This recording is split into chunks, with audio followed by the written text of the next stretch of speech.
আসছে বাজেটে শিক্ষার দুই মন্ত্রণালয়ে প্রায় ৯৪,০০০ কোটি টাকার বাজেট বরাদ্দের প্রস্তাব রাখা হয়েছে। শিক্ষাবিদরা বলছেন, বাজেটের আকারের সাথে বরাদ্দ বাড়লেও ইউনেস্কোর হিসেবে এখনও জিডিপির ৪% পৌঁছাতে পারেনি বাংলাদেশ। আওয়ামী লীগ সরকারের টানা চতুর্থ মেয়াদে সরকার গঠনের পর ৬ জুন প্রথম বাজেট দিতে যাচ্ছেন অর্থমন্ত্রী। এর মধ্যে অর্থ মন্ত্রণালয় থেকে বিভিন্ন মন্ত্রণালয় আর খাতে বাজেটের প্রস্তাব চূড়ান্ত করা হয়েছে।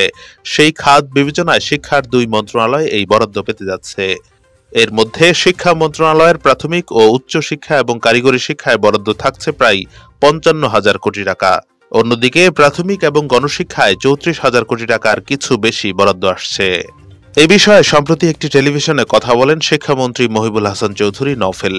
শিক্ষামন্ত্রী জানান, বরাদ্দের চেয়ে গুণগত মান বাস্তবায়নে এবার জোর দেওয়া হবে। আসছে অর্থ বছরে গুরুত্ব পাবে শিক্ষকদের প্রশিক্ষণ এবং কারিকুলাম বাস্তবায়ন। সেই সাথে গুরুত্বের তালিকায় থাকবে কারিগরি ও বৃত্তিমূলক খাত। এছাড়া গবেষণাও থাকবে অগ্রাধিকারের তালিকায়। শিক্ষামন্ত্রী আরো বলেন, বাজেট বাড়ালেই হবে না, সেটা কর্মমুখী করতে হবে। কর্মসংস্থান সংশ্লিষ্ট যেসব দক্ষতা আছে সেগুলো তৈরি করতে হবে। শিক্ষকদের প্রশিক্ষণ, কারিকুলামের মান উন্নয়ন এবং উচ্চশিক্ষায় জোর দেওয়া হচ্ছে। করোনাকালীন ধাক্কা এখনো পুরোপুরি কাটিয়ে ওঠেনি শিক্ষা খাত।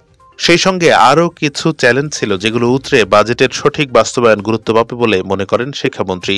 তবে বরাদ্দ আগের চেয়ে বাড়লেও এখনও ইউনেস্কোর পরামর্শ অনুযায়ী শিক্ষা খাতের বরাদ্দ পর্যাপ্ত নয় বলে মনে করছেন শিক্ষাবিদরা।